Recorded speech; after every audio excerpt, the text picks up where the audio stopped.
ইতিহাস সম্পর্কে সামান্যতম ধারণা রাখেন অথচ চেঙ্গিস খানের নাম শোনেননি এমন মানুষ খুঁজে পাওয়া যায়। পৃথিবীর ইতিহাসে অন্যতম অপরাজিত জেনারেল তিনি। তার সমকক্ষ সেনাপতির সংখ্যা মাত্র হাতে গোনা কয়েকজন, যিনি এককভাবে জয় করেছিলেন পৃথিবীতে সবচেয়ে বেশি অঞ্চল এবং যিনি একই সাথে 4 কোটি নিরপরাধ মানুষের হত্যার দায়ী। ধ্বংস, হত্যা, চাতুর্য, ক্ষমতা, লিপ্সা এবং রণকুশলতার এক অভূতপূর্ব মিশেলে গড়া চেঙ্গিস খানের জীবনকাহিনী যেন একটি জীবন্ত সিনেমার মতো।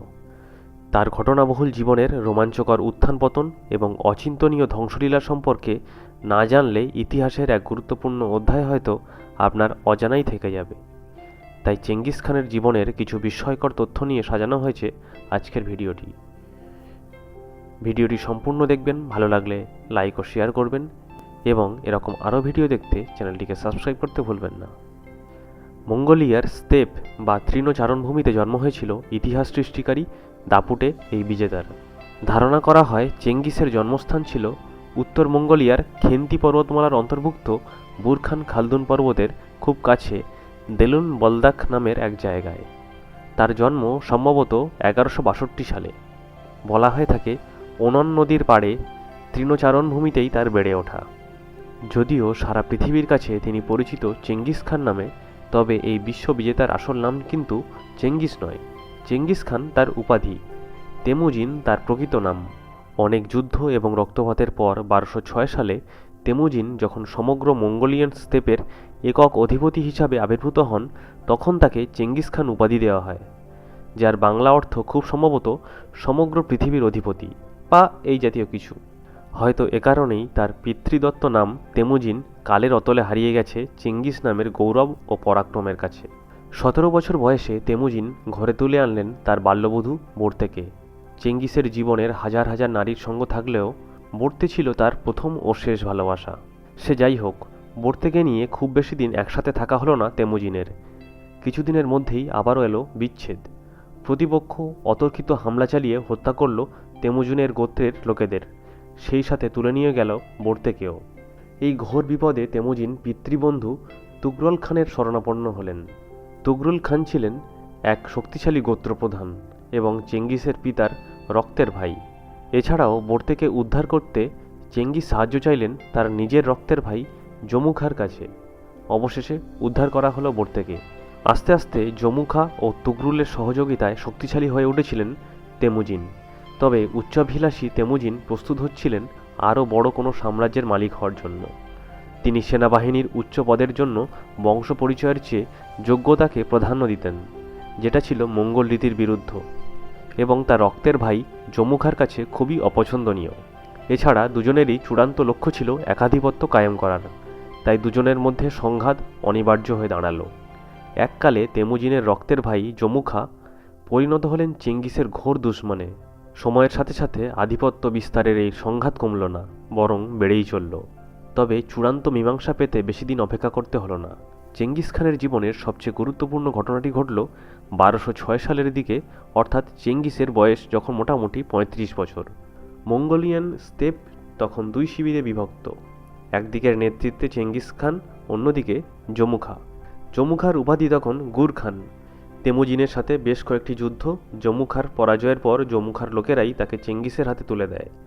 তবে চেঙ্গিস খানের কাছে সবচেয়ে মারাত্মক অপরাধ ছিল বিশ্বাসঘাতকতা।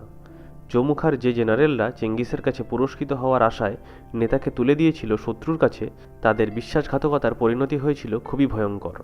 চেঙ্গিস তাদের সবাইকে বিশ্বাসঘাতকতার অপরাধে ফুটন্ত জলে সেদ্ধ করে হত্যার নির্দেশ দিয়েছিলেন। জমুখাকে পরাজিত করার পর মঙ্গোলিয়ার বাকি গোত্রগুলোও একে একে চেঙ্গিসের বশ্যতা মেনে নিতে থাকে। সে বছরই তাকে চেঙ্গিস খান উপাধিতে ভূষিত করা হয়। চেঙ্গিস খান হবার পর তেমুজিন আরও 21 বছর বেঁচে ছিলেন, আর সেটাই ছিল তার জীবনের স্বর্ণযুগ। সেই সময়ের মধ্যে তিনি জয় করেছিলেন চীন, ভারত, ইউরোপ ও এশিয়ার প্রায় 1 কোটি বর্গ কিলোমিটারের বিস্তৃত অঞ্চল। 1211 সালে পশ্চিম জিন সাম্রাজ্য, 1215 সালের ঐশ্বর্যমণ্ডিত জিয়া সাম্রাজ্য, 1220 সালে প্রবল প্রতাপশালী খোয়ারেজম সাম্রাজ্য তার পদানত হয়। এছাড়া আফগানিস্তান হয়ে ভারতের পাঞ্জাব পর্যন্ত চলে এসেছিল মঙ্গল বাহিনী। ককেসাস ও কৃষ্ণ সাগরের আশেপাশের অঞ্চলগুলোও একে একে অন্তর্ভুক্ত হতে থাকে চেঙ্গিসের সাম্রাজ্যের। ইউরোপে চেঙ্গিসের জয়রথ পৌঁছেছিল বুলগেরিয়া হয়ে ইউক্রেন পর্যন্ত। অবাক করা ব্যাপার, চিরকাল অজেয় রাশিয়া জয় করতে চেঙ্গিস খানের বাহিনীর একটুও বেগ পেতে হয়নি।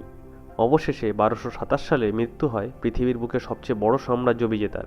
চেঙ্গিসের সমাধি কোথায় সেটা কেউই জানে না, কারণ তার শেষকৃত্যে উপস্থিত সবাইকে হত্যা করা হয়, কারণ চেঙ্গিসের উত্তরাধিকারীরাও সেটা গোপন রাখেন। তাই আজ পর্যন্ত চেঙ্গিসের সমাধি এক অজানা রহস্য। এছাড়া চেঙ্গিস খান নিজের প্রতিকৃতি আঁকা মোটেও পছন্দ করতেন না, তাই চেঙ্গিস খানের কোনো আসল ছবি আমাদের কাছে নেই। যেগুলো তার ছবি বলে চালিয়ে দেওয়া হয় সেগুলো আসলে পরবর্তী প্রজন্মের শিল্পীদের কল্পনা। নিজের জীবন কাহিনী তিনি তার জীবদ্দশাতেই লিপিবদ্ধ করার আদেশ দেন, যা সিক্রেট বুক অব মঙ্গলস নামেই বেশি পরিচিত। বলতে গেলে রহস্যময় এই মানুষটির জীবন সম্পর্কে জানার একমাত্র বিশ্বস্ত সূত্র এইটি। চেঙ্গিস খানের রাজ্য জয় করার পদ্ধতি ছিল ভয়াবহ রকমের বিভৎস। কোনো শহর জয়ের আগে সে শহরের মানুষদের নিঃশর্ত আত্মসমর্পণের আদেশ করা হতো। সেটা না মেনে নিলে শুরু হতো অবরোধ, তারপর একসময় অনাহার ক্লিষ্ট নগরবাসীর উপর চালানো হতো অতর্কিত হামলা। নারী, পুরুষ, শিশু কেউই মঙ্গল বাহিনীর বর্বরতা থেকে বাঁচতে পারেননি। মার্ভ, বেইজিং, সমরখন্দের মতো মধ্যযুগের জনবহুল শহরগুলো মঙ্গল বাহিনীর পাশবিকতায় একদম মাটির সাথে মিশে গিয়েছিল।